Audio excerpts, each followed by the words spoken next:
Okay, so second video right now. So we got the tomatoes up. I washed them. All I did was take out that little piece. Okay, they're still frozen somewhat for the most part. So we're going to just put it on low and start heating them up slowly. Now if I pressure can them, honest to God people, I do not feel that great. If I pressure can them, it's only like 10 minutes or so in the pressure canner. If I water bath, I think it's 40 minutes for a pint. So I read. I don't know what it is for a quart. But I think I might just cut to the chase and just pressure can them. But do a video? Yeah, I'm just really not feeling that well. My landlord, Mr. Gill, looking into my eyes. Because people think I can see really good. I know. I noticed. I know you can. Huh? I know. People think that, don't they? No, I said I know you can't see. Yeah, he knows I can because he deals with me all the time, right? I'll be giving you something, you'll be like... Yeah. You're like a drone trying to walk on. Yeah, I know. But because I move around and I'm still managing, people seem to think that I can see. My landlord looking into my eyes and he says, well, what can you see? And I'm like, well, very little these days. It's hard to explain, right? Blah, blah, blah. And he goes, yeah, but your eyes are so clear. In other words, I don't really have cataracts. Well, no, they took out the cataract from that one. This one's somewhat there, but every now and then I put castor oil around, but not that it does anything, but it wouldn't change anything anyway, because I tried to explain to him it's the octave nerves that are dead. I probably got 1% in this eye and maybe 9 or 10% left in this eye.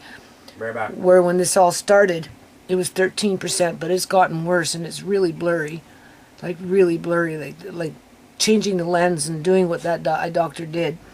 All he did was ruin my eye, in my opinion. He just made everything so blurry. And it's hard to focus, and it's getting... Things are blending more together, and it's getting cloudier and darker, and it's hard, people. It's so hard. And then, of course, when you're scared, and you're constantly being scared, for one reason or another, from different individuals, on a regular basis, it never fucking ends anymore. Just don't want to be around anymore.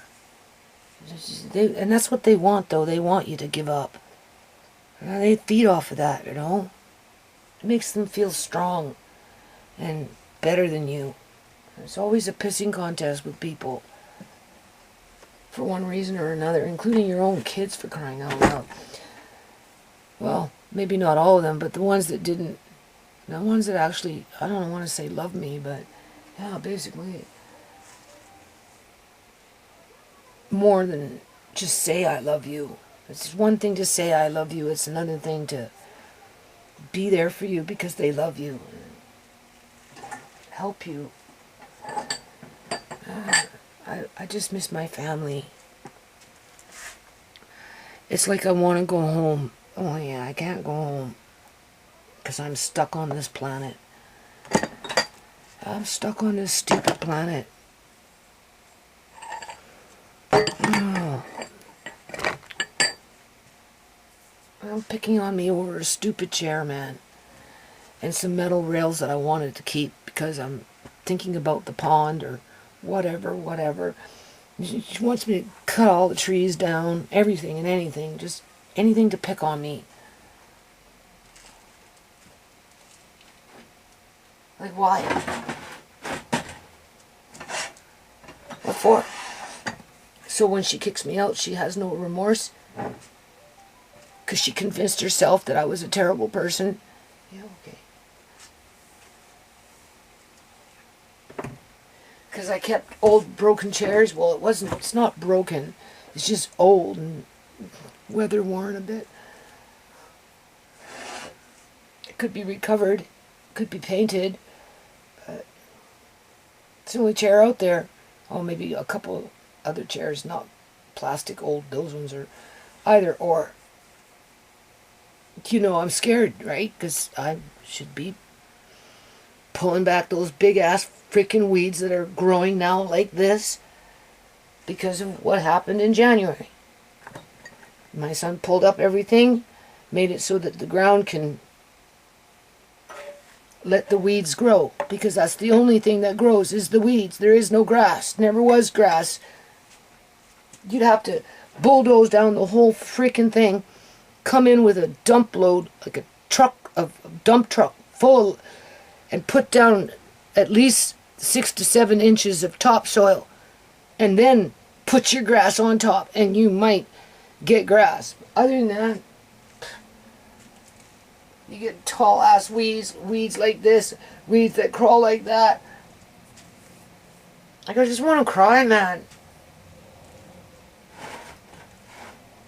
Okay, so there was a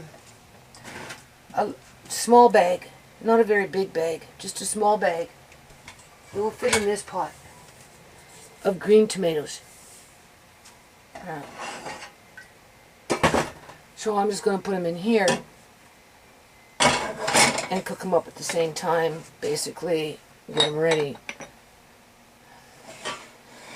But I want to go to sleep.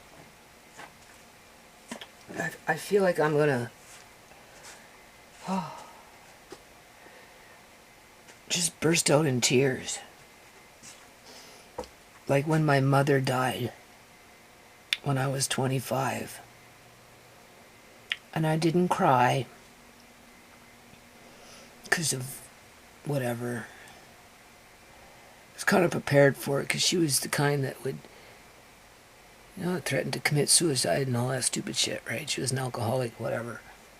And so when she did die, it was kind of like with Sierra. You weren't really surprised, right? So I didn't cry for her, right away. And then my family had a wake for her.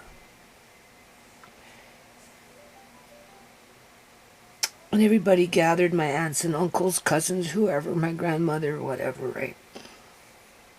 And I was walking within the people, my family members, just, And then all of a sudden, I don't know, it just washed over me. And I just started crying uncontrollably in a way I had never cried in my life. Ever. And that was the only time I've ever done that. I dropped down to my knees and I cried. Like I said, in a way I've never cried in my whole life. And I've never cried that way since. Even when Shimei died, I didn't cry. When Sierra died, I didn't cry. When Uncle John was medically kidnapped, disappeared, I didn't cry. Amari being injured, with everybody covering it up and blaming the mother. Yeah, right. I didn't cry. All my stuff being stolen from me. I didn't cry.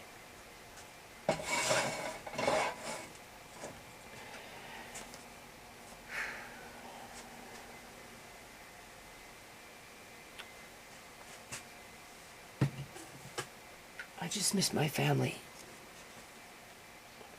I want to go home to my family.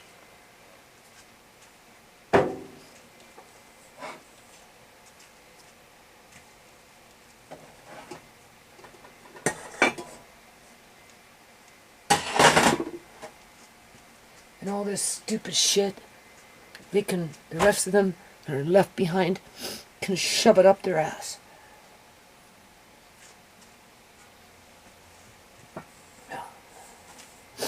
I don't care who it is. Shove it up your ass.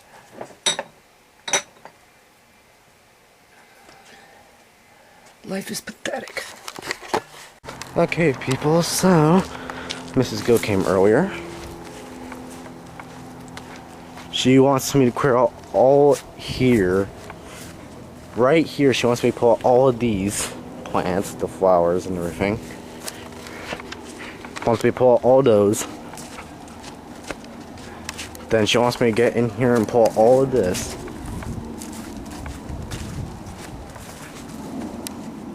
And this. And then on the opposite side of the house,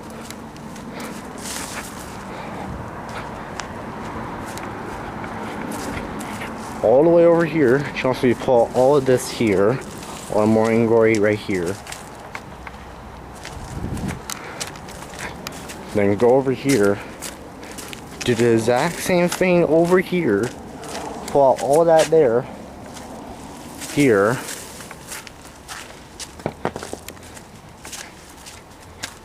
here, and here.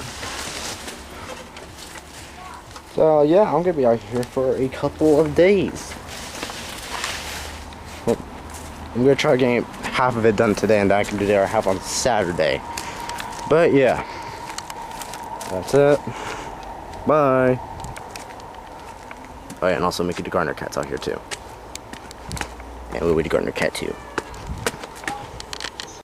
Okay, so what? 20 minutes after 4 a.m. in the morning. Okay, so I had a little nap. You go with your energy, right? Do what you can.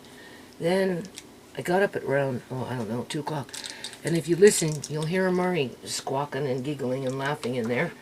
And I live my little night owls, man. I'll tell you. Alright, so I tasted this. I let it stew, because at first I didn't really like it. But the longer I let it stew, since I started it this afternoon, yesterday, oh, it's so tasty now. Oh, yeah. Oh, yeah.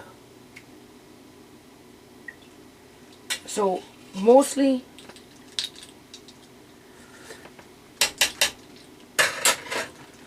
primo stuff. Mostly 3/4, I'd say 3/4 frozen tomatoes.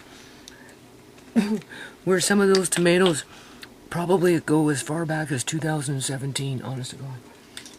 Because that's when I was really having my gardens and stuff, 18 and maybe 20, right?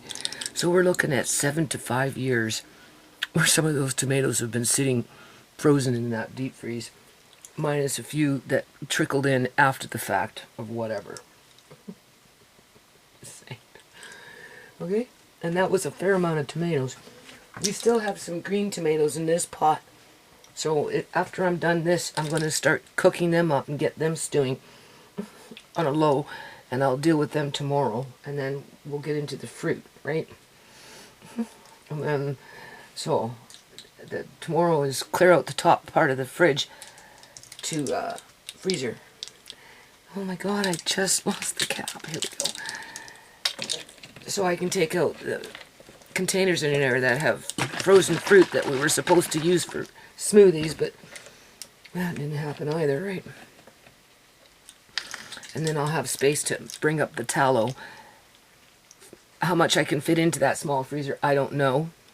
I'll probably end up keeping half frozen, and then I'm going to water bath half. So we'll just play it by ear. So 2 tablespoons of bottled vinegar per jar,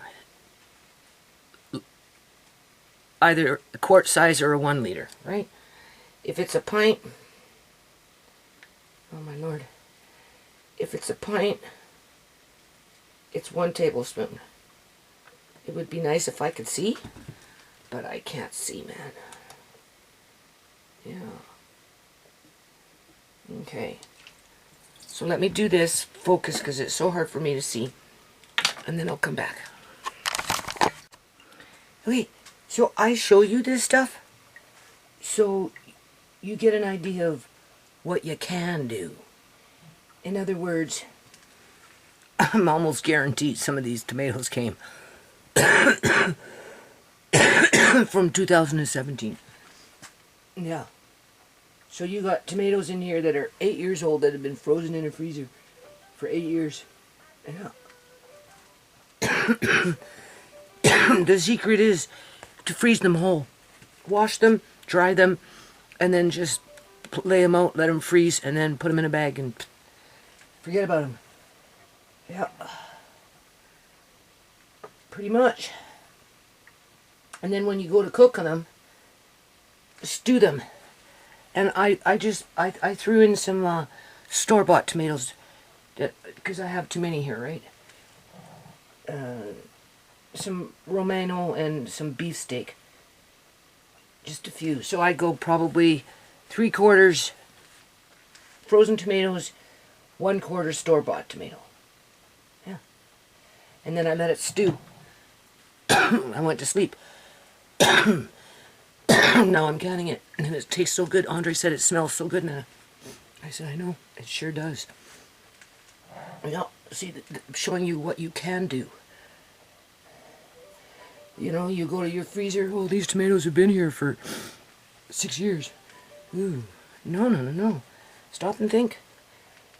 Remember what I tell you. Yeah. You'll thank yourself for it. Okay? You're looking at $2.50 a can. We've got 7 jars times 2. Like 2 cans per jar, right? So that's 14 cans at $2.50 a can, approximately, right? So what is that? $30 in canned tomatoes that will last longer than if you bought them in a can. Just as long as these things lasted in the freezer for 7 years. 8 years. They'll last longer in the jar. As long as you don't let the lid rust and compromise. You know, so you could have these tomatoes be 20 years old between the freezer and canning it in a jar, and they'll be as good as they came off the vine. Just yeah. And near these burners, right? So about a 1/2 inch headspace I got here or so, right? I read a 1/4 inch, but I think a 1/4 inch is too low. I mean, too high. A 1/4 inch is too high. 1/4 inch is good for juices and jams and jellies, but I wouldn't get too close to with the acid to the lid. Right, so about a 1/2 inch or so. Now I'm pressure canning this one. I read 10 minutes. I've never pressure canned tomatoes. I normally boil them, but I'm not in the mood to be boiling for 45 minutes or whatever the hell it is. So I'm just going to pressure can for maybe 15 minutes, and that's enough. I read 10 minutes. So I should probably double check it. Just enough to seal the jar. Yeah. But yeah, most people would have thrown out those tomatoes just because of how old they were. And it's not necessary. No. And this is so good. So now I'm going to turn on the green tomatoes. They've been sitting there in the pot. And they obviously unthawed. Whatever, it's okay. They're just tomatoes. And I'm going to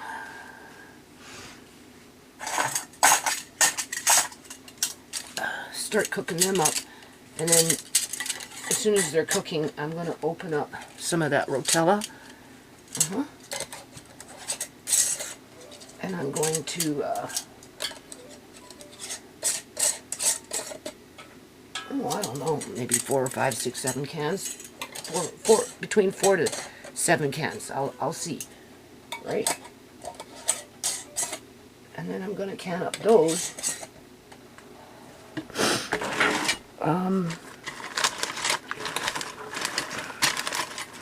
Tomorrow in pint size.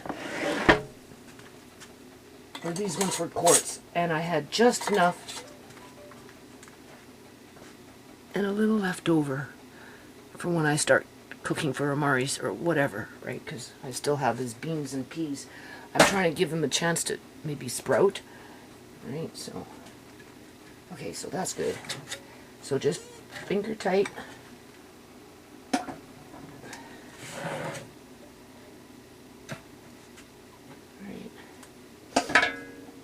And then tomorrow, once I fall asleep, get up in the morning, get in the fridge, make some room.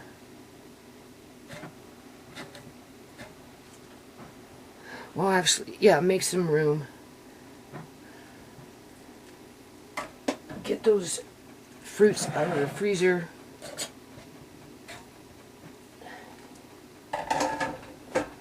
And let them unthaw. So I don't really have to put them in the fridge, but I might, depends. Or just leave them on the counter. Let them, and it's because fruit unthaw really fast. Maybe rinse them off a bit, right? Just give them a quick rinse to rinse off the crystals, because I'm sure we'll have crystals, because they've been there for a while too, right? And I'm just going to throw them in the pot. I'm going to make a light syrup, or a medium syrup with it or something. Or a heavy syrup maybe even. Because it's lemon, and I think lemon, grapefruit, and orange. Either or, I'm going to make some syrup. Mix it into the pot. And then I'm going to can those up. As much tallow as I can will go up on this freezer for now. And if I, you know, depending on how many I can get in there, because there's a fair amount. And then there's also Amari's little dishes, which I actually just want to leave frozen. So, I don't know. Okay, so that's good. Oh yeah, this is so tasty. So we'll deal with tomorrow when tomorrow comes. Okay, so you see? Just a little bit of green tomatoes in there. Not peeling nothing, right? Waste not, want not. Okay, you know what I'm saying? If you don't really like it, you can always let it cool down after the fact. Put your hand in there, pull out the skin, be done with it. And then instead of using canned tomatoes, I bought tomatoes, and you know the house is so hot. They're already, some of them softening up. So I just washed, and I'm just going to cut them and put them in there and cook them with that. Let that stew for the night. Well, for the morning. Till tomorrow, right? And just cut them in half and just put them in there, and yeah. Okay, so I use store-bought tomatoes. They're ripening fast. And now I put a little bit of seasoning salt in it. It's called Vega. It's just a salt with onion, just little whatever. Okay? It already came to a boil, so now we're just going to put a lid on it and let it stew for the night. And I did this for 15 minutes. Okay, so they're done. Now it is 6:39 a.m. in the morning. I'm kind of getting tired. Alright, so, but I don't want to toss and turn, eh? So, I don't know. I'm thinking to clear off this other counter behind me as best as I can, and at least just get it ready.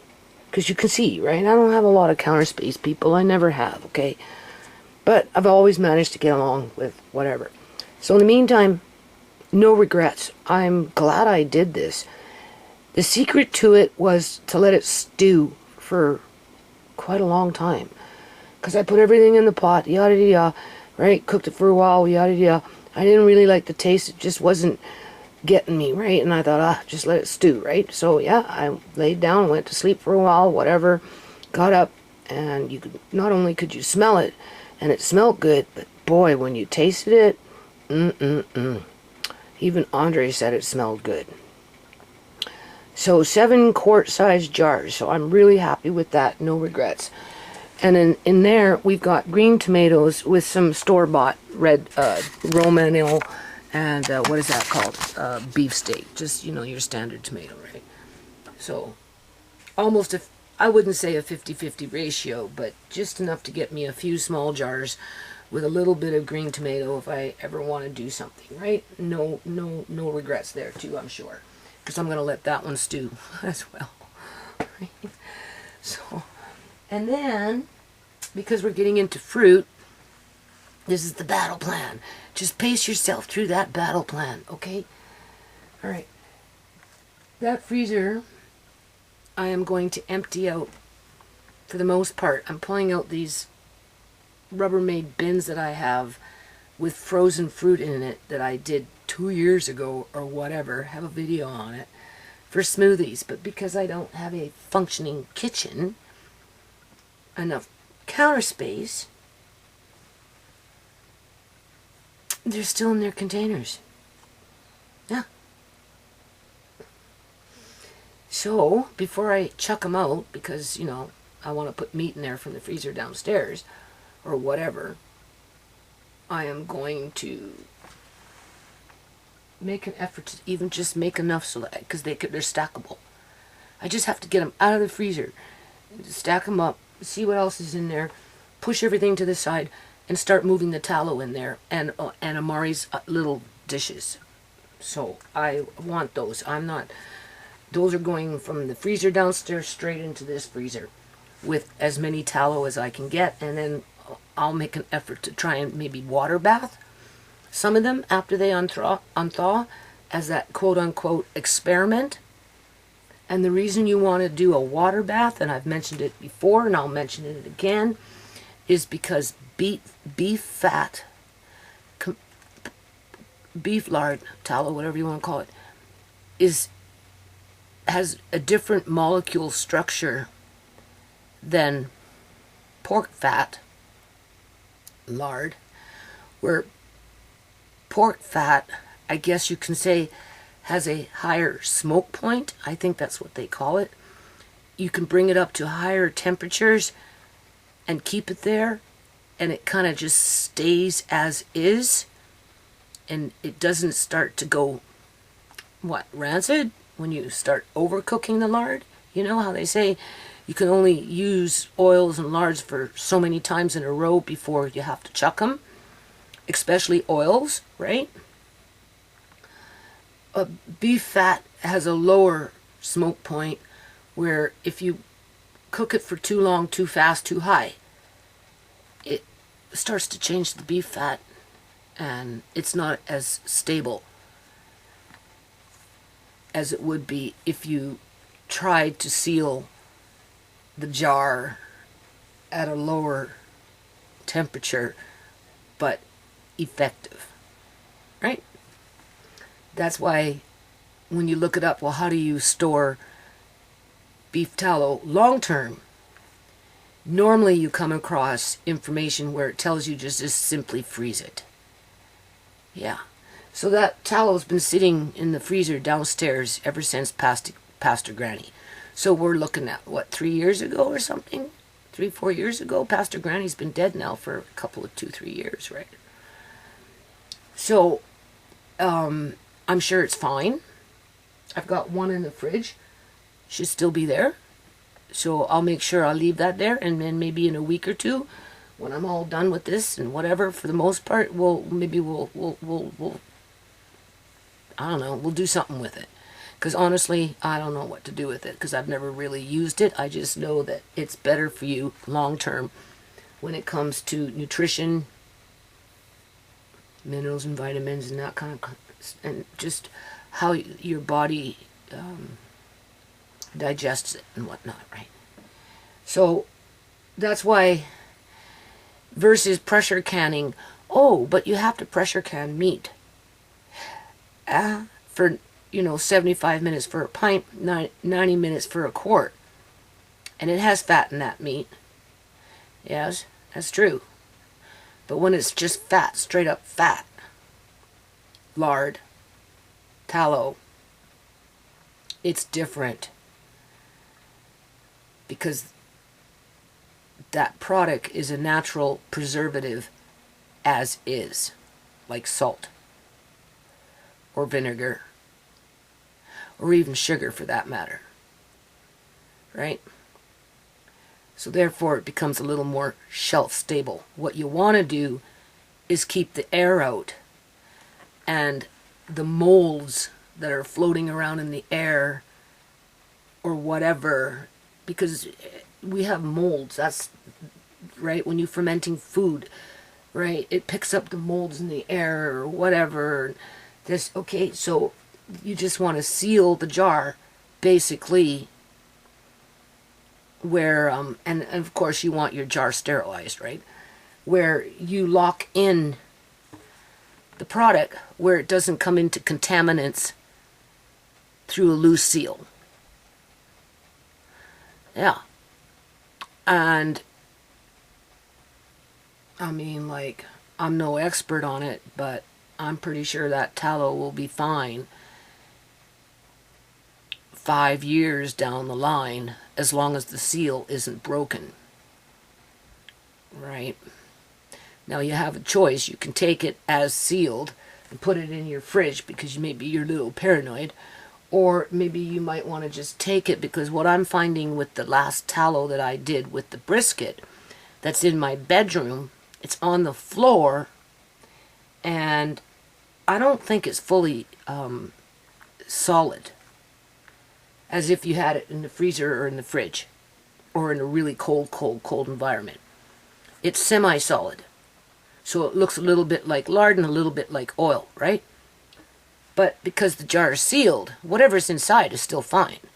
It just means that it's at ambient temperature within the room, and but you're not changing those molecules as if you were to pressure can it in a pressure canner, even for 10 minutes. That's a long time, because you have to bring the pressure canner up for 10 minutes, vent for 10 minutes, put the weight on it, and then it has to come to to your pressure, and then you got to start counting from there. So by that time, 25 minutes has gone by. That might be enough to change the fat molecules within the beef fat itself. So that's why I think when people recommend water bathing it for 20 minutes, it's more just to seal the jar and pasteurize, perhaps. Right? You definitely would be pasteurizing to one degree. And when you're pasteurizing, you're basically killing off any pathogens that could multiply. But if you take away the oxygen and seal the jar, and is there a chance of botulism? Well, any kind of low acid food, I mean, like, you're not going to stick your fingers into a home canned jar of tallow that you pop the lid, stick your fingers in there, and then lick your finger. No, you're going to use it for frying or for baking. So you're going to bring it to a temperature at some point that if for some reason there was some sort of something in there, then it would be gone. And if it was that bad, it was spoiled, you'd know it. You'd see it, you'd smell it.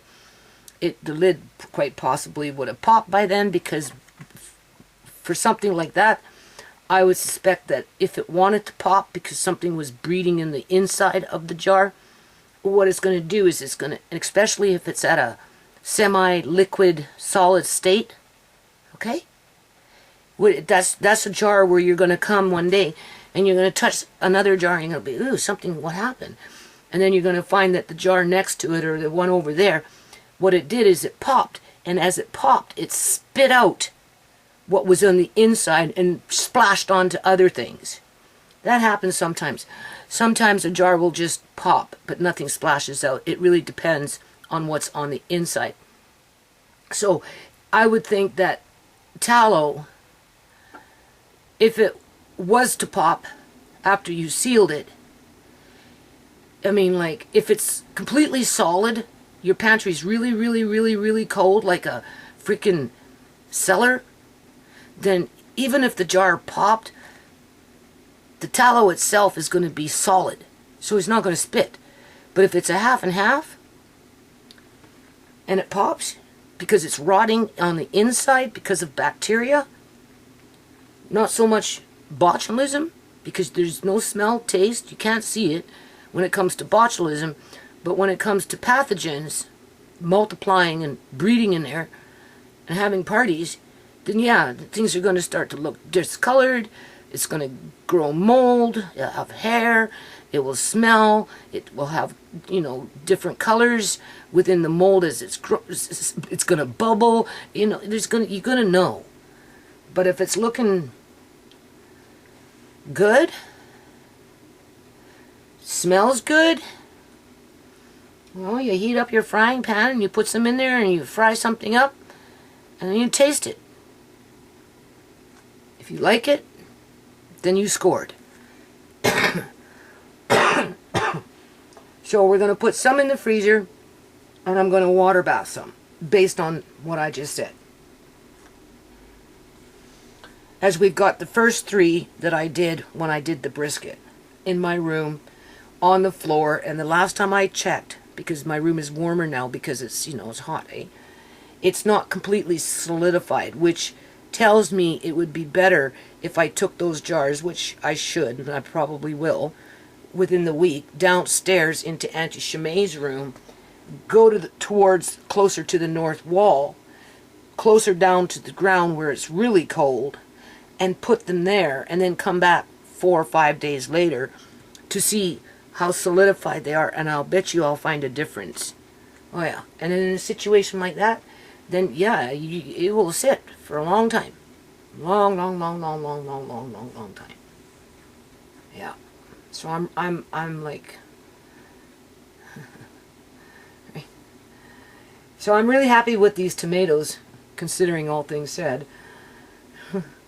Right? So tomorrow, I'm gonna see if I can just, I'm so tired and I don't want to get discouraged, people, okay? So I'm going to make an effort to clear off at least a little something, because, you know, I'm, whatever. And just so that, and then I'm going to go and lay down, even if I toss and turn, right?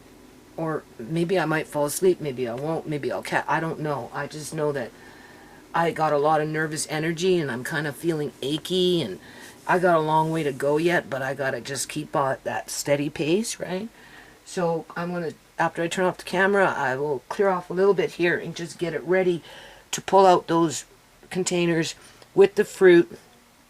We found fruit downstairs, right? We found raspberries, we found blueberries, and I know that there's blueberries and I think even raspberries in Auntie Shemai's fridge from last year that Andre was picking that went in there and I've done nothing with. So I will just take all the berries and, you know, blueberries with blueberries, and I'll can them as blueberries in a jar. Raspberries as raspberries, and I'll can them in a jar, which tells me I need to go get another case of pint-size regular mouth jars. I've got 1 case, so I can do 1. And I want to keep my wide mouth, though, for the meat if I decide to do meat, because I'm going to try and see if I can make room in a different freezer for some of this meat so I don't have to can as much. In other words, I just don't want to can any more than I absolutely have to. So I'm going to get creative. And I'm on a hunt for bones tomorrow to make at least 1 pot of stock, like 1 pot of stock, right? For the few things that I might have to can. I won't know until I get to deeper down on the other side what's in there, right? Because there was stuff missing. That when last time I looked at that thing was full. So, right, where this time it wasn't full, but that's okay. It needed to be emptied out a bit so the, you know, ice had room. You know, I don't know, people. I just find it really suspicious that the weed whacker should smoke. Andre's running around talking about, well, what should I do? Nobody really knows because we don't know anything about weed whackers. So it came to the conclusion that we'll let it cool down, see what happens. Use it the next day.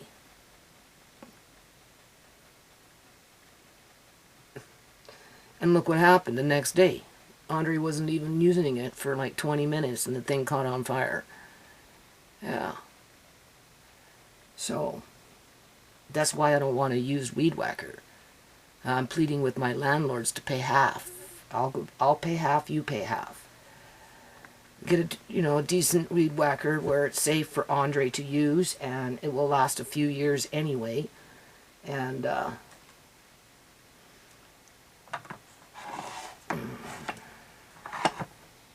what do you call it? So the way I see it is somebody caught a clue. Oh well, all I have to say is the thing was smoking, and it will be shut down like that, and blam, it will be out of here. It will be out of here.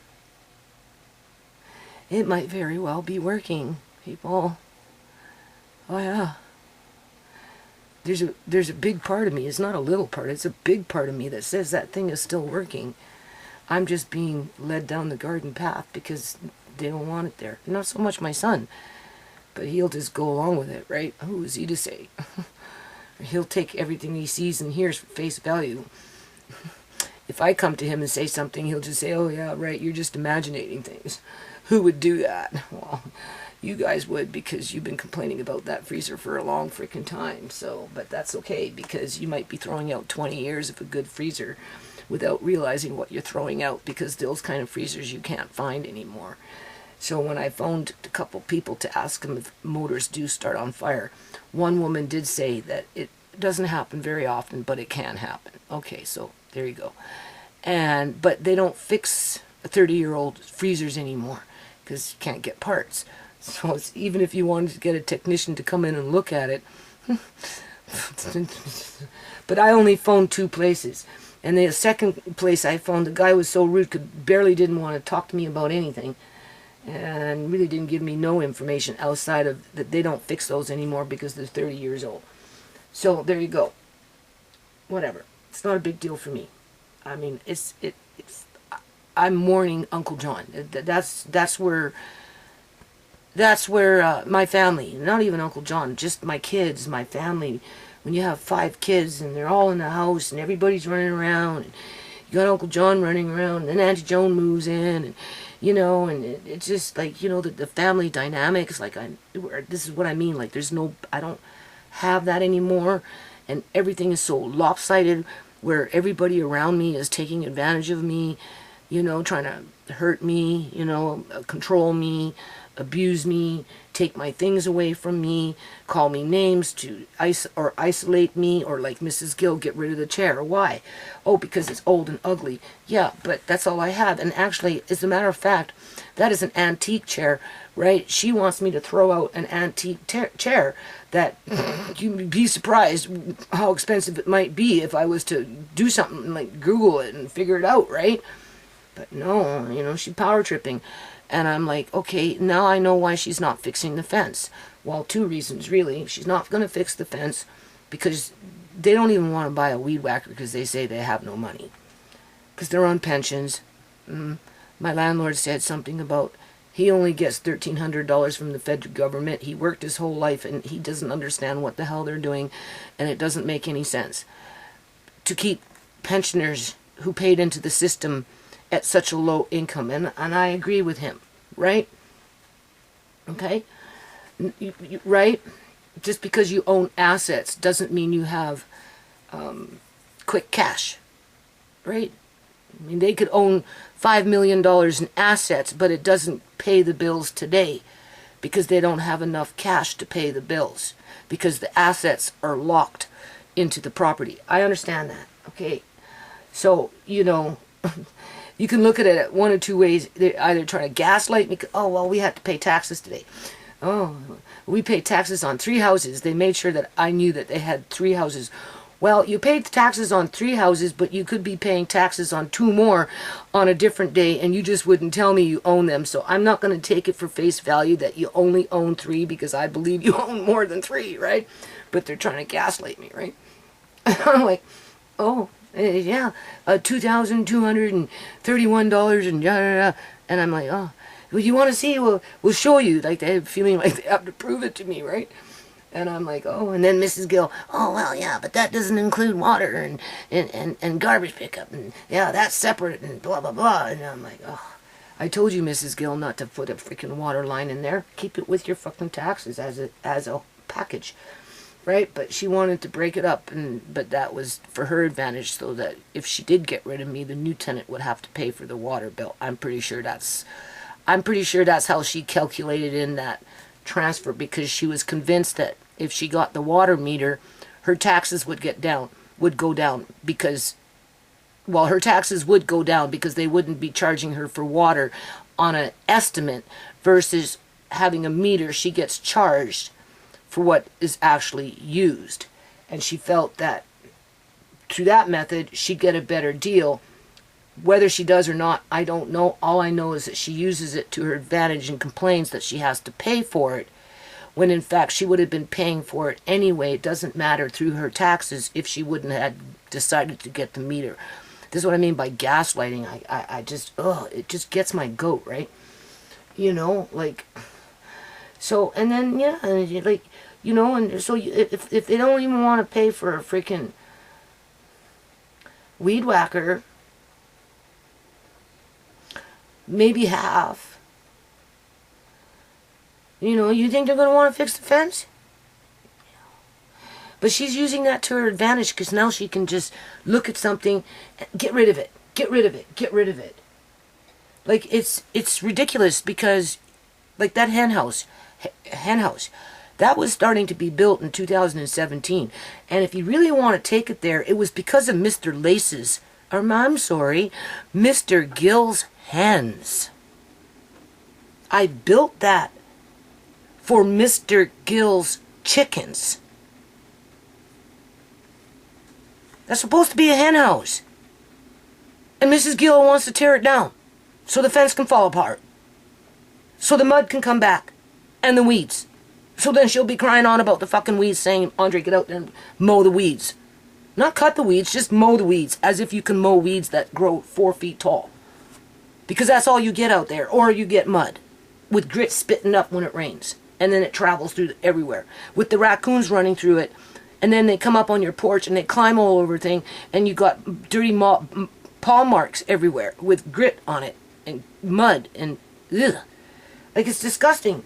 And, like, you know, it's unfair for her to even try and bring me back to that spot where I'm having to deal with that crap. As we've got Mr. Gill saying, well, you know, maybe 2-3 years, it's gonna, you know, the axe is gonna come down, right? And you're gonna have to maybe move because, you know, they're gonna be building. And I'm like, yeah, and I'm gonna be homeless, and I'm gonna lose my grandkids, Mr. Gill. What am I supposed to do? Oh, I know it's hard, and yeah, and so over there, in a little dump, and it's a little teeny space, and you know, he literally called it a dump, right? $2,200 a month, and I'm like, yeah, exactly. So where's my grandkids gonna go? Oh, Andre's gonna go live with Marcane, and Amari and I are gonna be, what, tossed off into the fucking ravine? Amari going to foster care? Who's gonna look after Amari? Me? Who's gonna look after me? That's when I show up at the MLA office and say, well, I'm up at your local homeless shelter over here with the rest of the homeless people. Do you remember me? The lady that wrote that letter?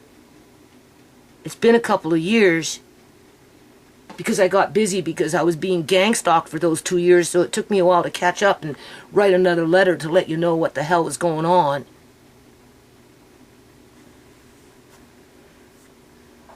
Anyway. Okay. So, stay positive. So, I'm going to turn off the camera. I'm going to make an effort to clear off this.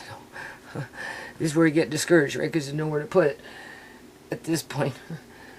And I know as soon as I open up that, I know what I'm getting out. We're going to can the oranges, the lemons, anything citrus. And I'm basically going to put them all together. I'm not going to worry about the blueberries and the raspberries, but I am going to go downstairs, take the raspberries and the blueberries, if they're in Shemai's freezer, which there should be some, and I'm going to put them in the big freezer to free up some space in Shemai's freezer, so I can take some stuff out of that big freezer and put it in Shemai's freezer, as I look for bones to start making a bone broth. And then after I'm done canning the citrus fruit and this leftover little bit of green tomato with tomato sauce. Then I'll probably can the fruit, because by then my bone broth will be almost ready, but it's best to degrease it before you use it. So I have to let it sit in the fridge for at least a night to be able to do that. So that buys me one extra day, gives me 1 day to can the blueberries separately, to can the raspberries separately, and hopefully I'll have another case of jars for that purpose, right? Because I want regular mouth. I don't want wide mouth for the fruit. I need the wide mouth for the meat. And after that's done, what I haven't moved into other freezers because there's no room, that's what I'll end up canning in terms of either fish or meat. But I'm going to try and get as much as I can first into other freezers as I take other stuff out. I still might have to can something, but it might be something different from a different freezer that's just simpler and easier, and I would prefer to keep whatever I've got in that other big freezer downstairs somewhere else because, you know, I want tacos, and they're like I said, there should be ground beef down there. Not ground hamburger, but ground beef, roast. So I don't really want to can that. I'd like to keep it frozen and use it for a meal on a day when Andre's cooking. Or even Marcaine for that matter. Right? So that's how I'm going to tackle that problem. And I am getting tired again. Physically. It's physically. More than anything, I can feel it. So I'm just going to get this cleared off. And just so that when I get up, I have a goal. Get in there. Whip it out. Because I have to get the tallow up ASAP and Amari's little jars. So that's the first mission after I rest for a bit.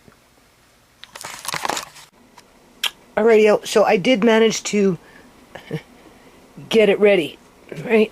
I'm still filling up some jars here, eh? Okay, so these are the beans and the peas that I started soaking in Amari's little frying pan. Oh, I don't know. 3 days ago, 3 days now.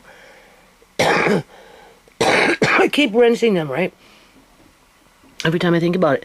And I'm wanting them to sprout before I cook them, because if I sprout them, they're more nutritional. Oh, oh boy. Hold on a minute. Okay, so I would think by tomorrow, where am I? There we go. It will be ready. Because the Cantatelli haven't really started yet. They're soon. Oh wait, I think I felt something. All right. Either or.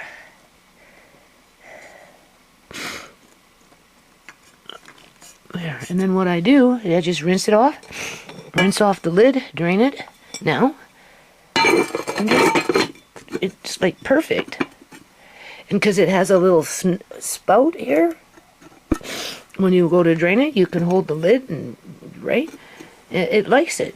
So, there you go. Hey? Okay. Look at the time now. 10:30. When did I turn on this camera? I don't even remember what time I got up. I've been up. Murray was like fooling around, like right. Oh, I don't know, like 5 in the morning. Andre, yeah, 4:35. Murray even a little, maybe even a little later than that. They're sleeping right now, but still, right? Like, keep such strange hours, man. Okay. Let's taste this now. I put 2 cans of Rotella in it with green chilies. It has a mild, hot little taste, not very much, right? I just thought I'd try it. It had citric acid. I'm gonna use because I only have one case of pint-sized jars with the, what is it called? Regular malt. That's the regular malt. And I want them for the fruit today. I have to get some more, right? So I'm going to do those ones. And then I canned. Aren't those lovely? Look how nice they are. And you know what? What's the beauty of this stuff? It never really ever loses its color. 10 years later, it will still have the same color. Not that I can see the vibrant of the red, but I know it's red and I've seen it before, so I know, right? And then, you know, I have jars that are old that you go and they're nice and vibrantly red. In other words, they don't have no food coloring in them to retain their color, right? So I'm going to use these for that. And I only put in 2 cans. I was kind of a little reluctant because it had said, I don't have the can on me right now. It said, you know, with the green chilies, right? And I'm like, well, that's a low acid food. It's not like it's being preserved as a pickle in vinegar. But then, you know, they had citric acid in it. So, and I'm going to be putting a tablespoon, well, maybe not a tablespoon, although I could put a tablespoon, because you would, if you were doing a pint size, you'd put a tablespoon of lemon juice from a bottle at the bottom of your jar. Quarts, liters, or 2 tablespoons. Or you'd use like a 1/4 of a teaspoon of citric acid for 1 pint, and maybe a 1/4 teaspoon for a quart, but don't quote me on that because you'd have to double check, right?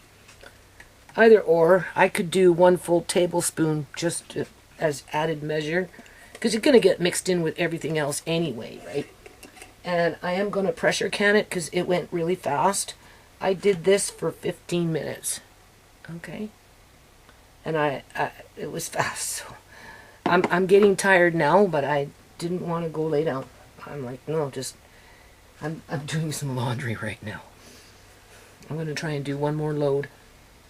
Well, actually, no, what I need to do is wash some jars, get it in the pressure canner, do 1 more load. You see, this is where my hours get wet. What time did I get up? I don't know, 2 o'clock? 2 o'clock in the morning or something? I don't even remember. 3, 2, 3, 1? I don't know. That's usually how it works.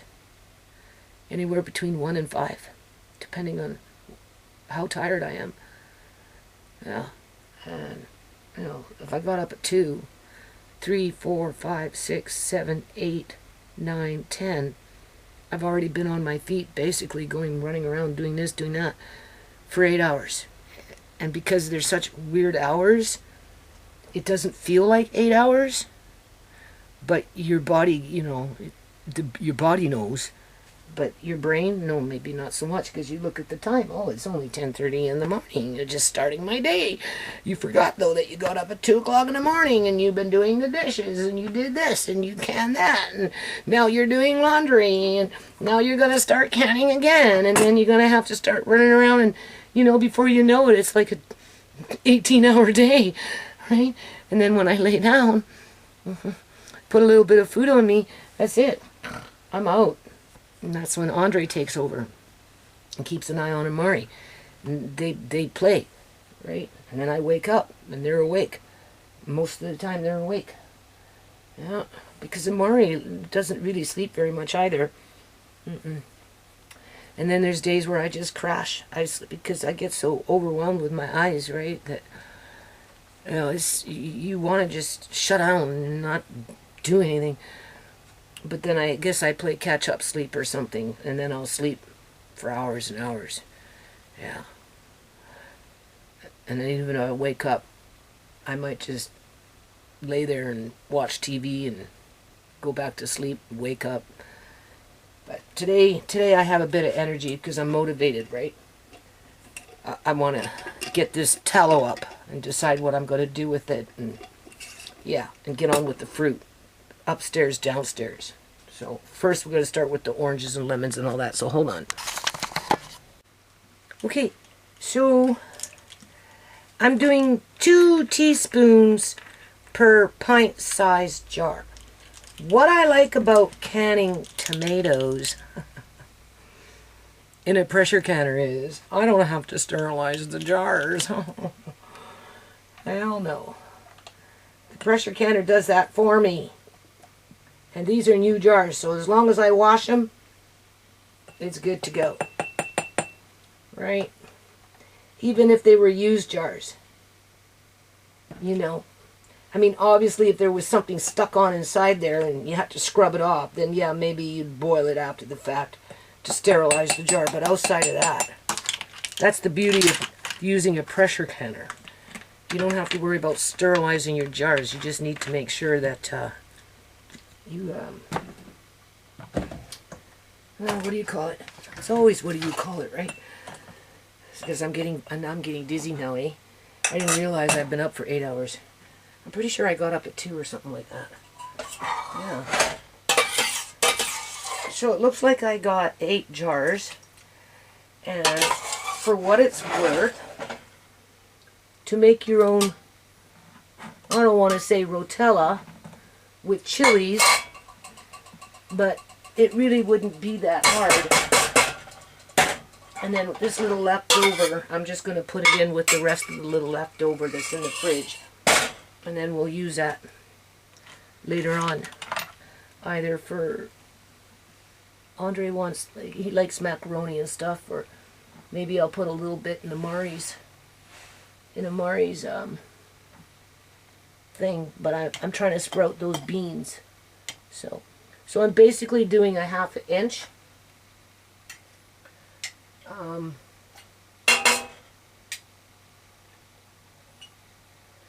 The more you can keep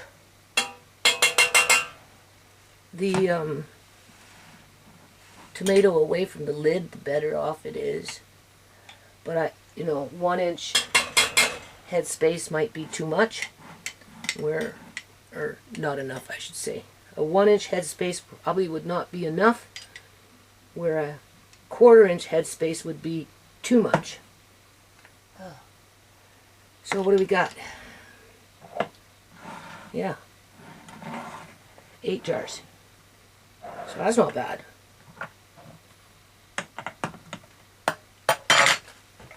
With 2 of those jars, two little cans of rotella with chilies, which kind of made it just a little spicy. Not that much, no, but it's good. It's really tasty.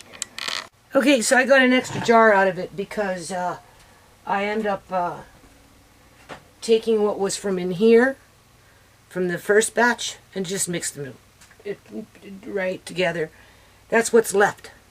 So I'll put that in with Amari's food. I'm going to need this jar. But for now, when I'm cooking Amari's food in his little new frying pan, I'll add that in there then. Alright. I have tomatoes over there, so I just save this for a rainy day. You know what I'm saying? Yeah, save this for a rainy day. So, finger tight. You know, if you notice, nothing's being said about the fence, eh? Outside, falling apart all over the place.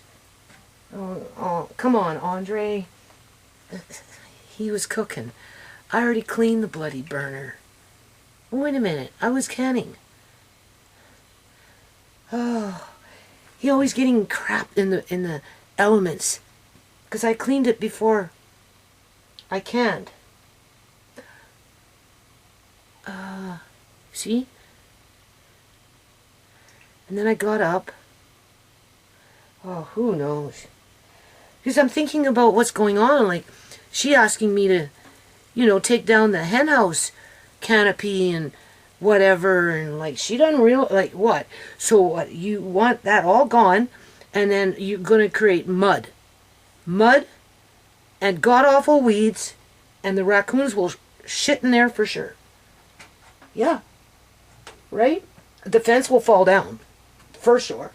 because the only thing that holds it up is that balance that I talk about, people, where, you know, like, because it's resting on the playhouse as well as the fence with it leveled, because Jerry was a framer, right? And he leveled it with the playhouse, and so the playhouse takes a lot of the stress, which helps to hold up the freaking fence. And the only reason that is a hen house is because they gave me their chickens. When was that? 2015? There was too many chickens, 7 hens, and I had Mr. Lace. Mr. Gill gave me 7 hens, and then it was too small, his coop, so I started building the hen house. I showed you there's hen nesting boxes in that playhouse. All right? I started off as a playhouse for Andre, but it wasn't conducive.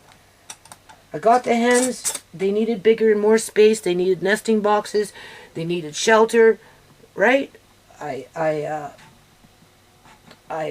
bought chicken wire. I ran the chicken wire. I even ran chicken wire under the ground so rats couldn't come up from underneath the ground and dig and get into the coop, right? You know, and then she looking because the fence is broken. And I'm like, oh, so you know, and she, what? Now, anybody can walk by, look, see something. If they want it, easy to walk in and get it and walk out, right? You know what I'm saying, right? Easy for her to come and look now, and, oh, why you got that chair? Get rid of that chair. Why? Because it's old and ugly. Well, actually, it's an antique, Mrs. Gill, now that I think about it. Thank you for reminding me of that. But, like, what right does she have to tell me to get rid of a chair because she doesn't like the way it looks when she doesn't even want to fix the fence or the stairs or the porch or the back window or even get a freaking weed whacker, for crying out loud? She wants me to...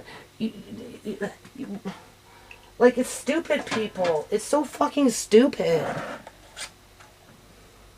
And she's so ornery about it, you know, like... Cinderella with the wicked stepmother. Well, I feel like all of a sudden I've got the wicked step-grandmother now. You know, because I always kind of looked at her like my grandma. And I told her, you look kind of like my grandma. You know? I was fond of her, right? I cared about her. I still care about her. Right? I notice she's not saying anything about the raspberry bush being too bushy or the blueberry bushes being too bushy. She's just walking on by, looking and keep on going. A little sneaky. Because you know what's on her mind. You know what I mean? But come on, like, give it a bloody break. I said, Mr. Gill, why does she keep picking on me? Like, fuck. Is she trying to toughen me up? Is that it? Get me ready to face the world on my own with my dependent grandkids, one severely disabled, as I go into facing fucking homelessness in Canada in 2028, 2027, 2029, when the city says that's it, get the fuck out, there are no more chances? As they're kicking everybody else out? Yeah, okay, in terms of the 3 houses, right? I don't understand how my landlord can say that the city is bugging him to sell. To who? Because he said the city's always bugging him to sell. Why? He says, no, I'm not selling. Unless it's like that Punjabi that showed up in January saying get rid of her, you know. Why don't you sell your house and just get rid of her? But no. I mean, at some point, if they don't sell, it will be a problem. But these houses, there's no pressure from the city to sell them, quote unquote, as of yet. But that's not to say that people working for the city maybe haven't approached them because, or whatever. I mean, definitely for rentals, for sure. That's a big one. Okay, so let me focus. Okay, I'm heating up. So, okay, so you don't want it getting too hot before you put the lid on. because it, right, you kind of get like, and make sure you have your little pressure gauge here, like your weight. So I gotta make sure I have that. Now, it is only a pint size, I know, off topic. Well, it is on topic, but besides that point, because it's only a pint, right? I'm gonna probably give it 7 minutes. I don't know. I'm a little worried about 10 minutes, although another 3 more minutes isn't gonna kill it, right? Because it's gonna vent. You know, you vent for 10 minutes anyway, right? And that's pretty high heat. Okay, so, you know, because he was saying, like, you know, they're pressuring me to sell, but I'm not selling it, right? And anytime anybody want to kick me out, because whatever their agenda is, or whatever it is, he says no, let her stay, right? And he knows that whatever I'm moving into when the time comes, assuming I can move into anything, it's going to be pretty freaking rough. It's going to be more than rough, okay? It's not even going to make any sense. But in regards to not fixing the fence and using that as a means to look into the yard and say, well, I don't like the way that chair looks. I don't like this. I don't like that. Get rid of it. Get rid of it. To the point where all you're going to be left with is mud and weeds and grit and morning glory, as she's telling you to go pull morning glory because it's growing nuts. She got Andre out there pulling morning glory. Yeah, because she said pull, right? Because it goes crazy. So it just shifted. It shifted from me to Andre now because he's older. He goes, oh, now I have to do it. Right? Why do I have to do it? I said, well, because it's hard for Nana. You know, I can't see, right? It's just something that it is. And she pointed everywhere, as she's telling him to tell me to get rid of this, and this, and to take down that. And I'm like, well, wait a minute. No, I built that for you guys. I built that for your guys' chickens, not my chicken. I didn't need it, right? It's not my fault that the city took the chickens away, okay? I mean, clearly at that time they were gang stalking me. I think it was in 2015. That was with Sook, right? That's when Sook had me out in the yard for a year, which is completely impractical, irrational, you know, self-serving to one degree or another. And like, you know, I mean, she's not going to fix. They're not going to fix the fence, and you know, it doesn't give her the right. I mean, it's bad enough that by them not fixing the fence, they've now made it where people can just easily walk into my yard and take what they want, however they want to take it, wherever they want to take it, and then run out from whatever freaking hole that they crawled in through the broken fence. Okay?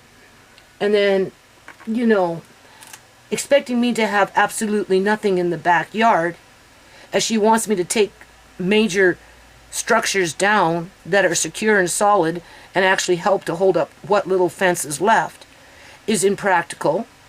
And it's not fair because I didn't build that for myself. I built that for my landlords, especially Mr. Gill, right? So that his birds would be protected and well looked after. I didn't ask them to take them away. I even tried to fill out an application to keep them, to get them, you know, and it didn't work. Right? Because, you know, it just didn't work. So, because at one point they had a little pilot project where, you know, they were going to do something, and I tried to, you know, connect with that so I could, you know, keep the birds, right? But, you know, that didn't happen. So, you know, then it just kind of became like a storage room. And then Matilda had her babies in there 1 year, maybe 2 years, right? It was a couple of years, and so that's in the inside of the playhouse. The babies and her, they completely destroyed it, right? Everything that was in there, my son, he threw it all out. Don't ask me what was in there. I can't cry over spilt milk. The blinder I go, the less I care. I didn't like how it happened, but whatever, it's done. It's easy enough to clean out now. And, like, it's just stupid. And, like, you know, like, it's fucking stupid. Like, like I just want to cry, people. Like, what's the next attack? Because that's how I feel.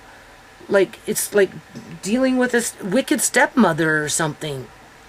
Like, right? I don't know. Right? Only she's not a mother. She'd be more like a grandmother to me. Because she reminds me of my grandma. And I loved my grandma. Right? That's why I don't want to say love, but yeah, I loved Mrs. Gill, right? Because, you know, I've known her for a long time. And I've seen her sweet side. Right? Her I don't want to say vulnerable side, but I've seen the child in her. Just with the way she maneuvers. Maybe she's mad at me because I didn't plant beans or any kind of vegetable. But she needs to realize that I'm 63, going completely blind. I struggle, I get dizzy. You know, I keep weird hours. And it's not like I'm not sitting around. I mean, it's not like I'm just sitting around doing nothing, which is a bunch of crock. I mean, I'm already tired, but I have to keep pushing, right? Because I got to deal with the fruit. Now, I'm not going to can it, but I'm definitely going to do the switcheroos between the freezers, get the tallow up, try and get Amari's little corn and whatever, those little jars. So after this is done, empty it, clear it out. I've got my jars there cooling. I can't really wash them yet. Such beautiful jars. I'm so happy that I did this. If, you know, like this is why I do these videos, because people wouldn't, like, oh, those tomatoes are 7 years old. They've been in the freezer for 7 years, at least. Maybe a bag or two came in 3 years ago, but some of them are like 7, maybe even 8 years old. Oh, they're no good. You check them out. Just freeze them whole. Yeah, just freeze them whole. Then put them in a bag. They'll sit for a long time.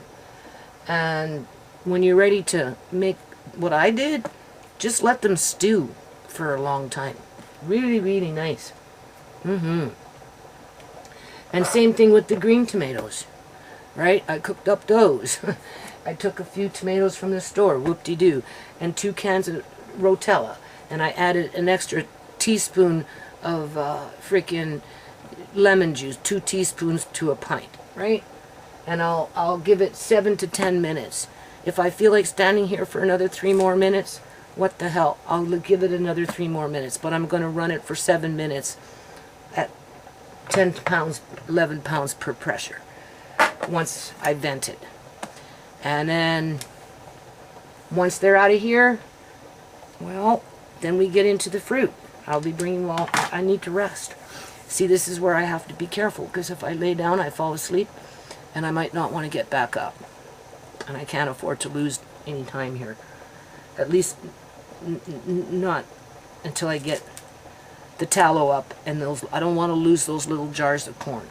But yeah, no, it's not fair that the fence isn't being fixed so that everybody and anybody in the neighborhood can not only look in my yard, but wander in and just do whatever they want when they want, right? You know what I'm saying? Nothing will be safe. Not that it ever was safe, but it's even less safe. It's not a fucking park, right? Right? Clearly, she wants me to cut down all the trees, even though I've got, like I said, oh, they're just going to tear down the house in 3 years from now. That's it. You got maybe 3 years. Oh, geez, thanks for letting me know that. So where's the urgency in cutting down all these trees if there's only 3 years left? Like, it doesn't make any sense outside of she wants to hurt me. She wants to hurt me. Take away the table. Take away the chair. Take away all my planter pots. You don't get rid of this. Get rid of all the trees. I don't want not even a little fucking tree. Well, I've been here 14 years. What happened to the trees that you took home and you planted in your yard? Because I remember you took some trees, at least one, and you planted a walnut tree in your yard. You should have 1 or 2 walnut trees.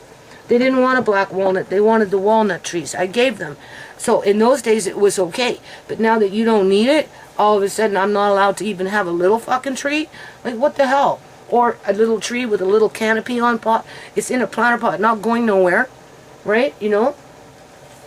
like the ones that are out there right now, it looks like maybe the Norway maple busted through its pot and it's gotten into the ground. But I already said I'm going to dig that thing up. Right? I'm going to see if maybe Andre wants to try and put it on Craigslist, and maybe somebody will come and pick it up and transplant it. And there will be one tall, remaining, standalone Norway maple in the province of British Columbia, Canada, being that everybody that's a property developer and those kind of individuals are cutting them all down or killing them in the backyard of people's places where they actually grew them because they loved the trees. Like, it doesn't make any sense, people. But I feel like she's just trying to hurt me. Like, you know, she's not trying to toughen me up. No. There's either she's trying to toughen me up so that I brave the storm when I finally do end up, and I'm going to keep saying it, homeless. I don't see, if I felt that I could move out and find a decent place to live at an affordable cost, I wouldn't even come anywhere near the word homelessness, okay? But being that I'm going to be looking at a junky box that I can't afford, and half my shit will be gone, if not 3/4 of it, as whatever or whatever. No, I'm going to end up being homeless. That's what's going to end up happening. I'm not going to live in a fucking basement suite full of mice. I'm not. I'm just not. With Amari and Andre. It ain't happening. So then what? I lose my grandkids, and then what? Where do I go? Well, I guess the big bin will come, take all my shit, call it garbage, because, right, that's the trend. And that's what I mean. Like, death is the path of least resistance. It's the easiest. Because you can't win. You can't win. Like, I'm afraid for the next time she comes by. And she was only here yesterday. Was it yesterday? And I'm worried for the next time she comes by. Bracing myself before she even gets here, wondering how she's going to hurt me. Or try and do something, say, whatever. I don't know. Because that's what it is. And it's crazy. It's crazy. So yeah, she's not fixing the fence, doesn't care about the fence because it's easier for her to say, oh, I see that, go get rid of it. Oh, I see that over there, go get rid. Andre, go pull the morning glory. And while you're at it, get more cane to start chopping down the walnut tree. The walnut tree, okay, maybe I can understand it. But if they're tearing down the house in 3 freaking years from now, let it grow, you know? It ain't hurting nobody, but maybe they're lying to me. Maybe this house will be standing for another 20 years. Who knows? I mean, anything could happen, but there's too much corruption and money laundering going on in the province of British Columbia, Canada, for business not to just carry on as business as usual when it comes to, DAW. How long has that been venting for? See, this is where you need to pay attention to what you're doing. So, we'll give it 7 minutes, not even that. That popped up a while ago.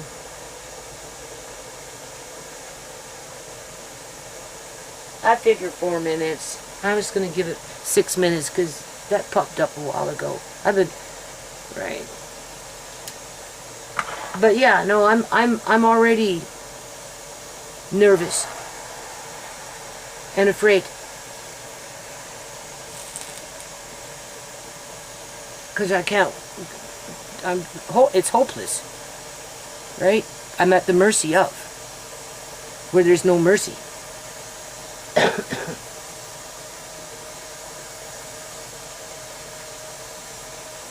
But yeah, you know, you can't ask me to do something that's been there for like years and years and years, and the only reason it was there was because of basically you guys. If it wasn't for your birds, I don't think I would have ever done what I did. But now that it's done, I'm glad I did it because it's great. It smells good in there when you go in, and there's a little bit of shelter, enough just to whatever, you know. The problem is the raccoons though, they get into shit, right? Depending on, like, inside the hen house area, where the nesting beds are, in the playhouse, or whatever you want to call it. they will actually get in there and root around and destroy things and have, ugh. But the wood that's in there and the things that are in there right now, no, it's nice. Anyway, that's all I have to say about that. And it's starting to get hot up in here, and it's like, oh, I can't see the time, but it's going on 11 o'clock. Amari's been up for the last half an hour, believe it or not, and like he really didn't fall asleep until like 5:30 in the freaking morning. Andre was sleeping, but not Amari. He was in there talking up a storm, and then he fell asleep. And he's awake. He's been awake. He's been moving around. He's had his little talking bear and stuff, and he's getting chirpy in there. Yeah, even that little boy doesn't sleep. He doesn't sleep very much. Sometimes he does, but for the most part, he's quite alert. That's for sure. So anyway, yeah, I just wanted to mention that. Okay, so talking, not paying attention. Doing my little dizzy dance. Well, it's actually 11:45 now. Boy, it's amazing how time flies, right? Alright, so as I was talking to you, I did not have the knob on max. So after the vent, right, I put the weight on, eh? And it's taking a long time to go up. It's going, but if it was on max, it would have went up a whole lot faster. So, in light of what I'm dealing with here, in regards to a pint, and we don't want it's really being pushed out of the jar, right? For what it's worth, it's on 8.5 right now, and we're almost at 10 pounds per pressure. And so, once it gets to that, I'm going to just give it like, I don't know. Honestly, if it was a pint, you'd only have to do it for 10 minutes, right? It's a half a pint. So technically, you only really have to do it for 5 minutes, okay? So, if you did it for 7,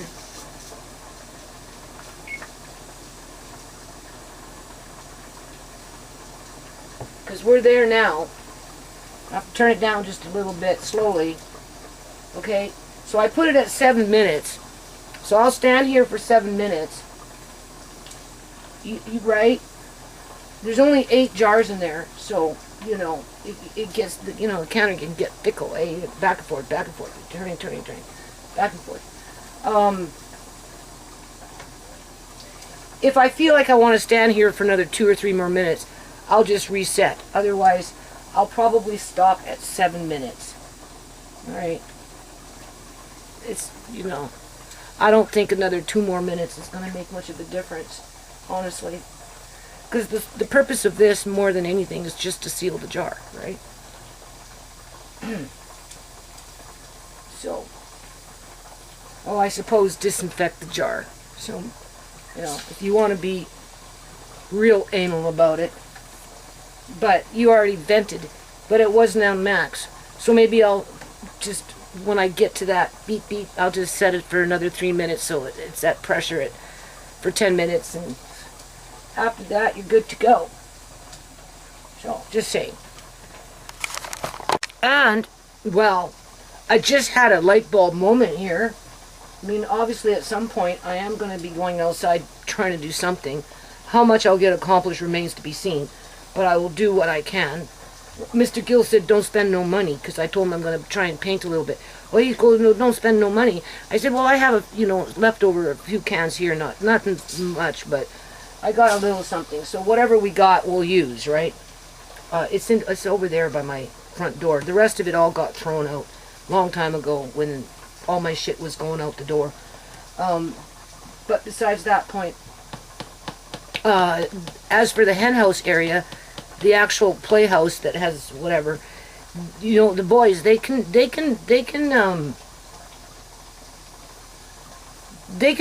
use plastic, they can put a door on it, they can make it where they can keep the raccoons out. That's what I'm trying to say. After they clean it and we disinfect it and everything, they decide what they're going to put in there, like a basketball or You know, maybe baseball stuff, the bats, you know, the balls. Maybe not the mitts, right? Because that's leather. But, you know, just certain little things can go out there, right? Who knows? Maybe Kyrie's little car, whatever, right? A few tools, whatever.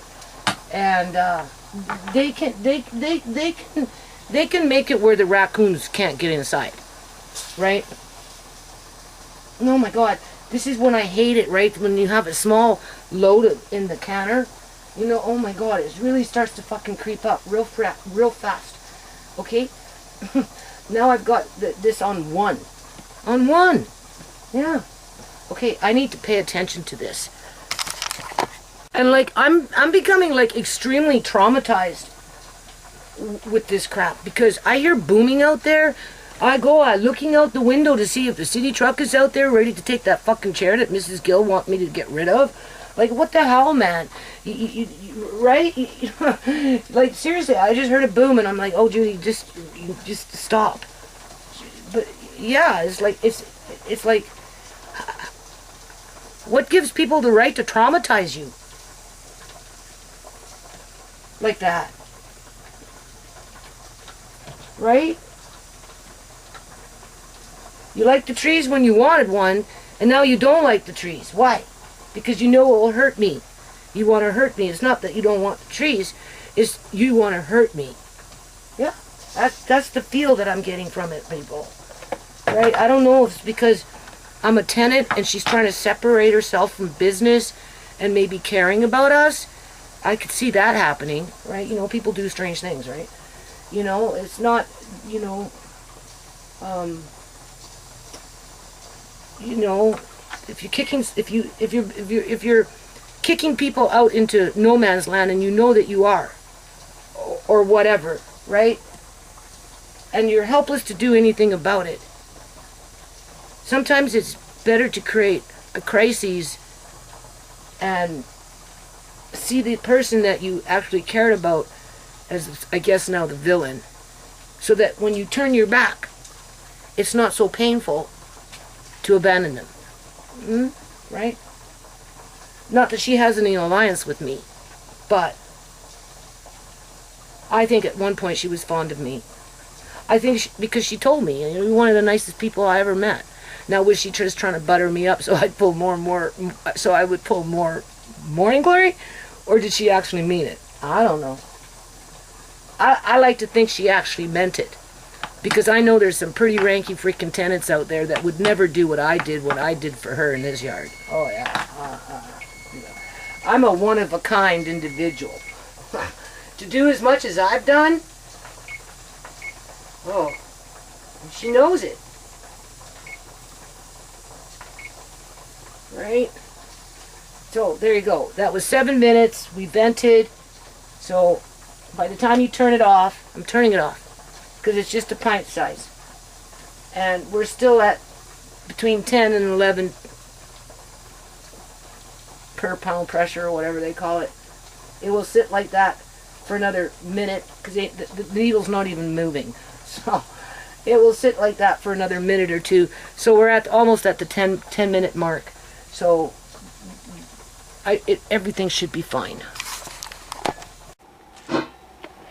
Alright, so I am being purposely sabotaged here, I swear. Like, I'm really suspicious about that deep freeze, quote unquote, being broken. Okay? I am, people.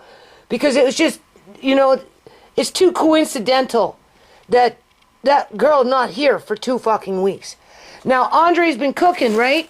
He took this downstairs to make pie. She didn't want to make pie. Yeah. And what did she do? She put it out here and she left it out here. Anyway, this has been unthawing because it got unplugged. And whoever unplugged it never plugged it back in. This is just recent. Like, this is actually frozen. So some of it's frozen. Further down, it's frozen.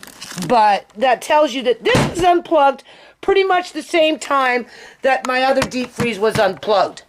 Okay? Yeah. Oh, I know. It was raining and they forgot to plug it back in. You should see what they did with Auntie Shemay's room. Yeah. What a fucking mess. Because they took more of the stuff from the... Remember I told you my son said, oh, don't worry, we moved a whole bunch of shit? Oh, they sure did. They sure did. Now, I don't know. I'm going to plug this in. And because this up there leaks, I can see that it's a little wet. I dropped my glasses, right? I dropped my glasses. Let's see if this even works. And I had to put my hand back there. And because everything fucking leaks around here like no tomorrow. Yeah. It's wet back there. Look at this. I guess the raccoons are gonna get shrimp. I like to throw money away. But they're still cold. So maybe I should, I don't know. Is that shrimp? Is that what that is? As if I got time for all this crap, right? 2 deep freezers. Yeah. Just throw away another $1,000. Who cares? Get rid of Judy. Right? Trash her shit. Right? Isn't that how it works? Okay, so I don't know. I don't fucking know. I just don't know. So I'm going to see. I don't even like this. This is unthawed. Like not all of it, because this was just done recently. Fucking recently. Yeah, fucking recently. Okay, these are walnuts. These can come up. But not walnuts. They're almonds. Like this is so fucking unfair. Yeah, shrimp. Just unplug my shit. Let it go to fucking waste. Right? What am I gonna do with all this shrimp? You can't can shrimp. Look at this. My chicken is unthawed. It's cold. It's cold, people. So this has only happened in the last couple of days. Okay, about the same time that the freezer in there is. Okay? Maybe one around the same time. 1 or 2 day fucking period here. Yeah. This is the ignorant shit that I fucking live with, right? Seriously. This is the ignorant fucking shit I live with. And like, I don't touch their shit. I don't know what this is. Raw. Something raw. Peeled. These are all shrimp. Well, I guess the raccoons can get lucky with it. Fuck it. Like, seriously, man. Look, this is meat, bone. Okay. But this is not bones. Fucking, this is fucking stupid. Fucking stupid, man. So fucking stupid. They got money. They trash my shit. That's what it is. They won't apologize. Nope. I don't know. I don't fucking know. It's not all the way. Just it seems to be. I don't know. I don't fucking know. I don't know, people. I just don't know what to think. I don't fucking know. And my son thinks he's safe. Yeah, okay. Yeah. Bones. There's my son. Wow, let's see what happens. Let's fucking see what happens.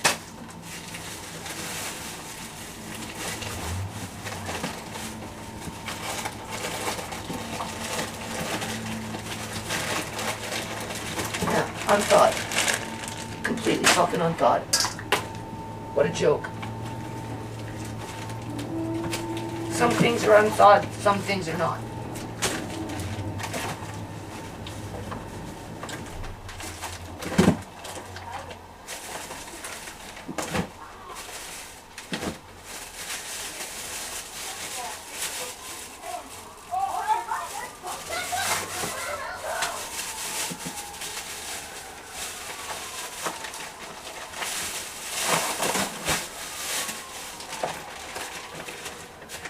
Nothing's safe.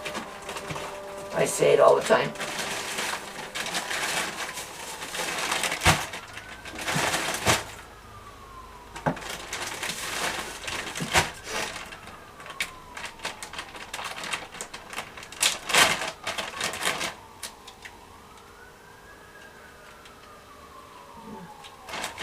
I don't know what this is.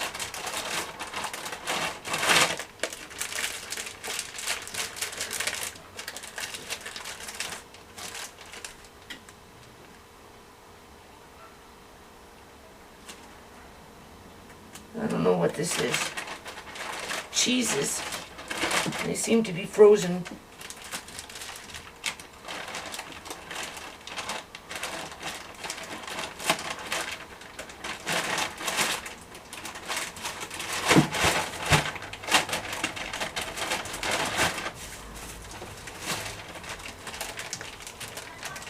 And of course I can't see, right? So I'm just starting to chuck shit out. I'm just gonna throw it all out. I don't know what the hell this is. Whatever it is fucking unthawed. The raccoon's running around, so. Yeah, see? Ice is still here. Same time. The two freezers at the same time. That's what's happening with that freezer in there right now. The ice is falling off the side of them. Yeah, both of them. Why? Why? Huh? Why?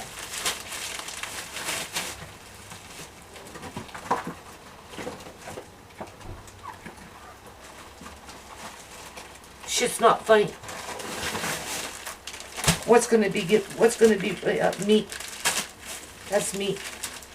It's fucking meat. And I don't got that many jars. Nope. What a joke.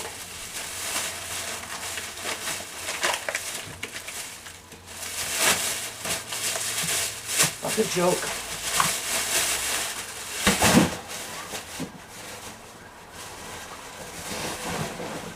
Fucking joke.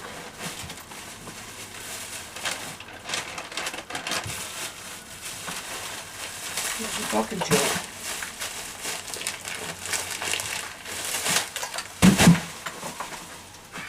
Fucking joke.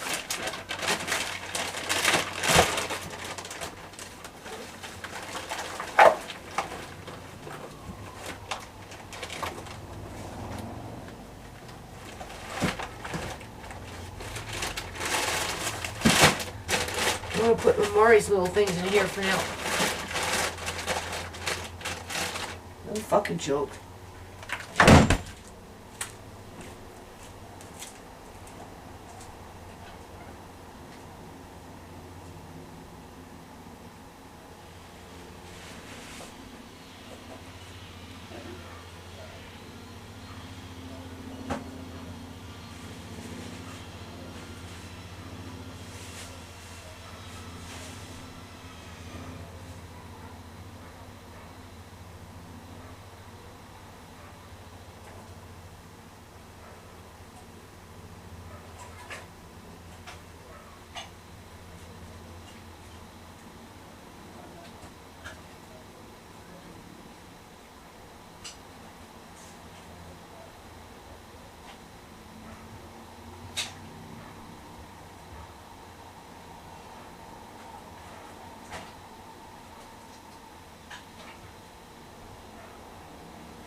Just a fucking joke.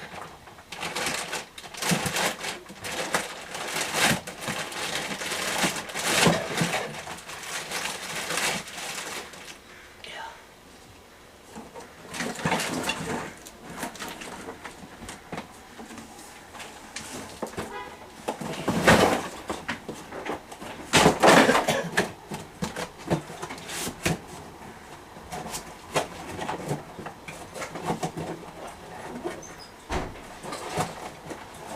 Who unplugged this?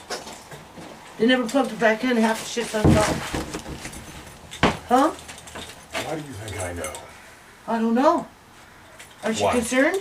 No. 2 deep freezes get ruined in 2 days, 3 days? Isn't that kind of coincidental, don't you think? Out here, This is half unplugged. This got unplugged pretty much the same time as that one. okay. In terms of Well, the thing is that Andre just mowed the lawn, and this plug is used for out in the back. Okay? So you think Andre did this? No, I don't know who did it. The fact of the matter is that, in my opinion, Uh-huh. this shouldn't be here in an outlet that is constantly in use. Oh. Because I can't use the top one. We can't use the top one. You can't use the top one while it's plugged in. So if you want to use this fucking outlet, you have to unplug it. You have to unplug it, and then you have to plug it back in. Did you use the bottom one? This is in the way. It's called Move It. Anyways, this is not my problem. Of course, nothing is ever your problem, right? Are my problems your problem? No. You know this is Are unreasonable. my problems your problem? You don't care about my problems. Oh, please. It's all about you now, right? And then you... Why wouldn't it be? What'd you do, lock me out? Close the door.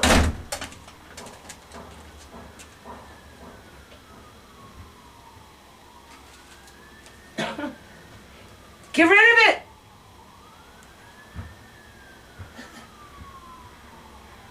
This is what I mean. I can't stand this shit. This is not fair.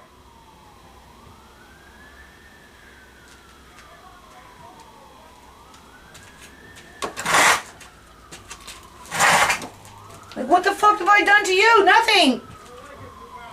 I don't like it. I can move out. Why you got such a bad attitude? I don't say nothing to you anymore. I hardly ever fucking talk to you. What are you talking about? Good, let's keep it that way. What is your problem? Stop talking to me. No, seriously, Wolfgang. What kind of son are you? What? Stop it.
I gotta go to Sandy's to do a little work for Sandy. Before I go there, I'll... Try to get as much in as you can. I don't know. This is messed up. Don't start. Yeah, great. Don't start. What is this? I can't tell. I know about see, man. This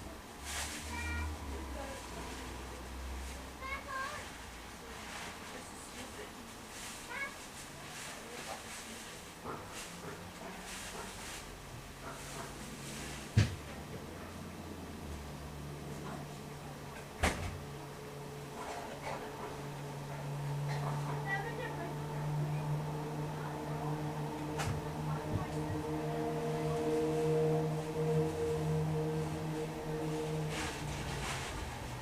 Back here, I didn't want. Where did it go?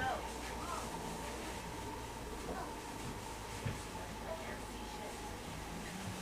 I know what this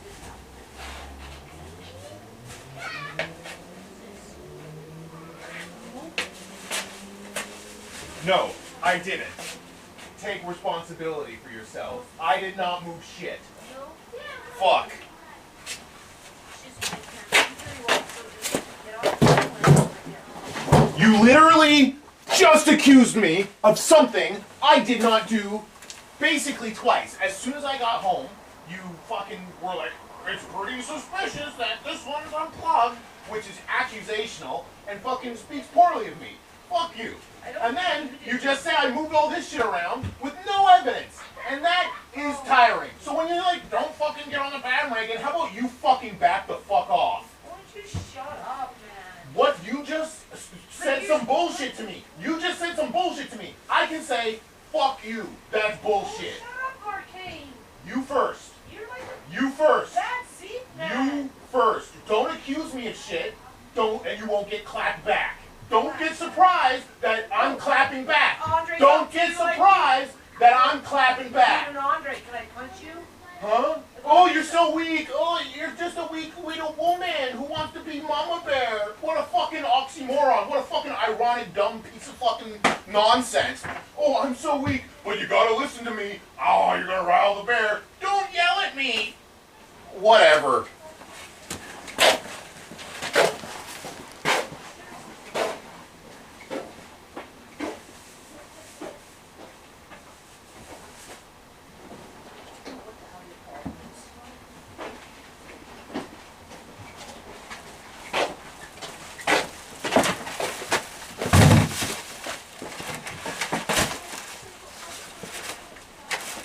I'm gonna move this bag into the kitchen.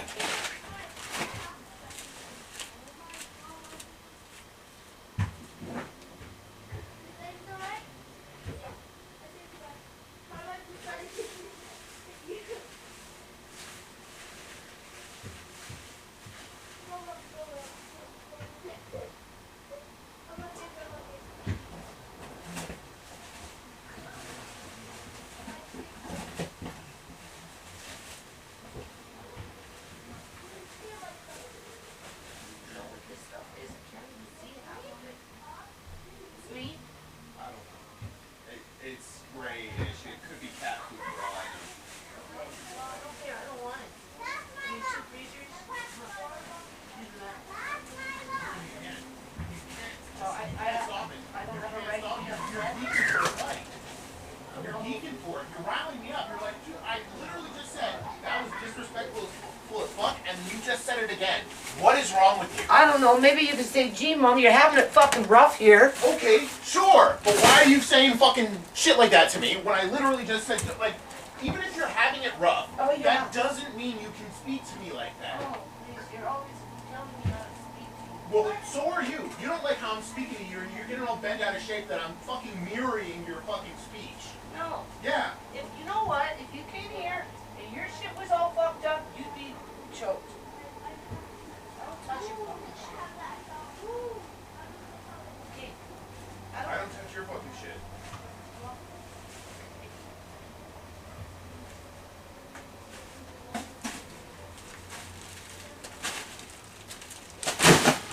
Get the fucking garbage bin and throw it all in the fucking garbage. Like, seriously. I'm tired of life already.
Do you have any room in the fridge for a couple of days?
phones? All of them? Okay. And is she still there? You want those two phones? Okay. When are you leaving? Wait, out of town. And you're coming back when?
Okay, end of this video.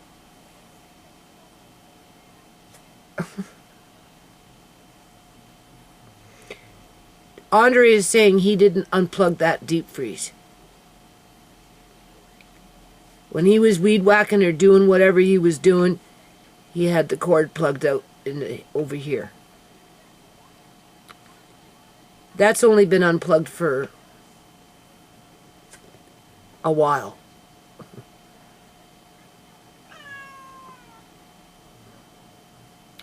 So, I don't know. There wasn't that much meat in there.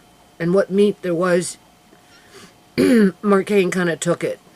There was fish in there, but I have no place for the fish right now, so it's in his freezer temporarily. Outside of that, I don't know, a lot of fruit. Another big box of tomatoes, so I'm going to start them tonight. I'm just going to stew them like I just did, because I liked what I just did with the tomatoes, whether they're the green tomatoes or the red tomatoes. So this is a full box of garden tomatoes. So I'm just going to, but I'm exhausted, people. Like, And then there's a whole big bag full of kale that I had blanched and put into little bags. And so I'm, whatever, Swiss chard, that kind of stuff, beet leaves from the gardens, right? So I'll probably end up maybe canning that stuff. It's in the, it's, I threw out a whole bunch of shit already. And what was in that small deep freeze, half of it went to the raccoons. Yeah, I just throw out money.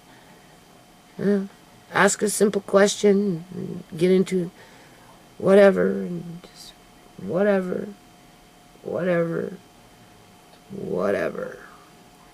Like I said, there's no balance. There's no balance. I have no balance in my life when it comes to quote unquote family. Fuck no. It's all lopsided. Yeah. I'm getting real tired of it. Anyway, I will come back with the next video with more tomatoes.